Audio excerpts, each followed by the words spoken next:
What's up guys, it's Lights Pearl here, and today I'm bringing you a video where I'll be reviewing you or recommending to you what you should do with this Fire Elven Ranger secret dungeon. So I actually happen to have the Fire Elven Ranger at 6 star and max level with max skills, and so I feel like I'm in a decent position to actually judge whether I think this monster is good or not.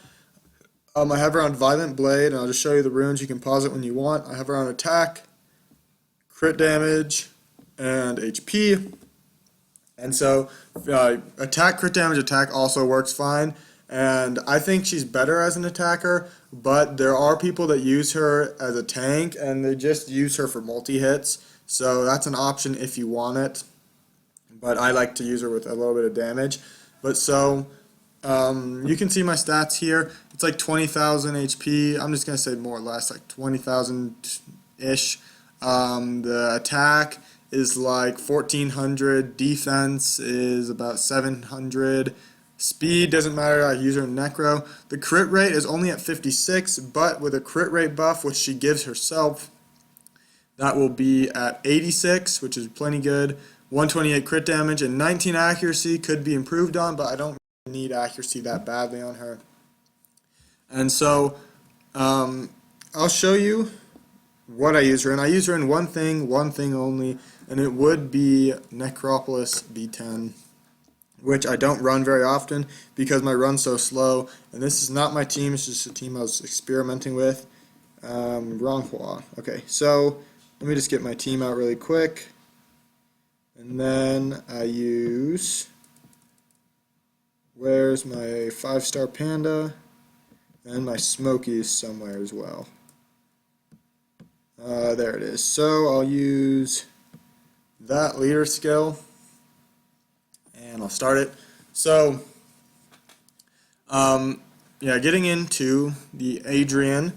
Right off the top, I think that she is a pretty good Necropolis monster. A lot of people would tend to agree with me. A lot of people would say she's a very good monster. I wouldn't call her amazing, but I would say she's pretty good.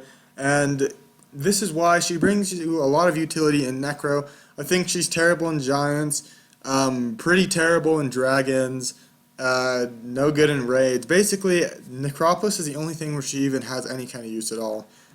It might be a he, it might be a she. I don't really know, honestly. That's not what's important, though. But so what she brings, he, she.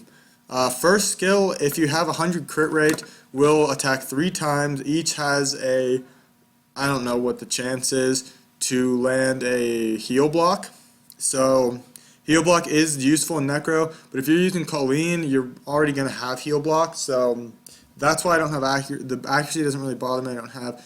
The second skill attacks 4 times, and it attacks random enemies, but on the boss stage there's only 1 enemy, so it's 4 times at the boss. Each has some small chance to land with dot. And so, like I said, the accuracy, the only 2 debuffs she does is the dots and the heal block, and I'm not really that concerned about those, so I don't really bother with accuracy. And then, so that's nice. So she has a triple hit first skill, so if she's on revenge, she's going to revenge for 3 hits. And just 3 hits in general is good. Second skill is 4 hits, which is also great in Necro, and as well as both of those skills can do decent damage. And then the third skill, which is part of the reason a lot of people use her, is she does a speed buff and a crit rate buff. And for those of you that don't know, in Necro, the boss has a passive that limits your speed to about 130. And the only ways to get more turns than the boss, not including violent procs, is to have speed debuff on the boss, or have speed buff on your team. Having a speed buff on your team will allow you to go over the cap just a little bit. But like, let's just say you had a 200 speed monster, it would be down to 200, and when you put a speed buff, it'd be at like, I don't know, whatever, 160 or whatever it would be. So that's why she's used. She's very good at breaking the shield, basically. She'll give your team more turns so you can break the shield and do damage, and then she'll break the shield and do damage. And if the shield's already broken, she'll do decent damage if you have her runed for damage. And that's why I have her runed for damage, is because if the shield's already down, you might as well be doing something other than just attacking the boss just for the sake of attacking the boss, you know? And so, that's what I think. if I had to recommend this, it's just a little secret dungeon. It takes to get one, it'll take you like 20 to 30 minutes. If you're good, it'll only take you like 10 minutes if you can clear it fast enough. And so I would definitely recommend you get one and just save it just in case you do want to use it in Necro. Or let's say you're already getting towards Necro, and you want a recommendation on whether you think it is actually good in Necro. And my Hua just died there, which is very rare that that happens. But this team should still be able to win without Hua. It's about to win now. Okay, it just won. But what was I saying about Adrian? Yeah, I do think Adrian is good, especially in your starter Necro teams. You start moving into speed Necro teams, and the Hua starts to, not the Hua, the Adrian starts to lose its value. But in your starter Necro team, Adrian's a great option. I definitely recommend you get one. And in terms of skill ups, if you're feeling lucky, you only need 2 skill ups. Because I'll tell you right now, this is the only skill that needs to be skilled up. This skill doesn't matter. Of course, the 1 turn cooldown is helpful because this does do 4 instead of 3, but this, you don't need it. Like, it's a 1 turn HP block, like heal block, so it's like, it's really just not that good. But so, I do rate Adrian pretty high, and so if you're on the fence, I would recommend you get it. If you're not, if you don't want Adrian's, obviously you don't get it. But so I'll quickly go over the other monsters, the other Elven Rangers, in case you're looking into skilling up the other ones with this secret dungeon. So like I said, with Adrian, I do recommend you get Adrian and at least max out the 3rd skill. You don't need to do the other 2 if you don't want.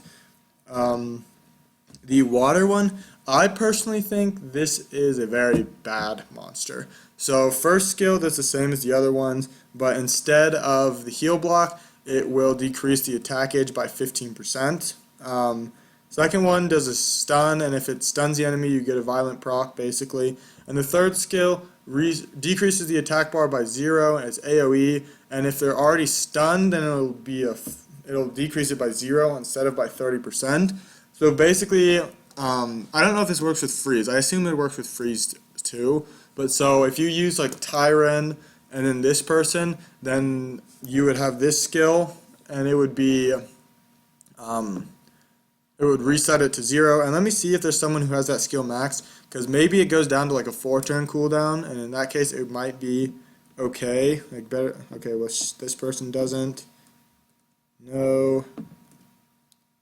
No. No.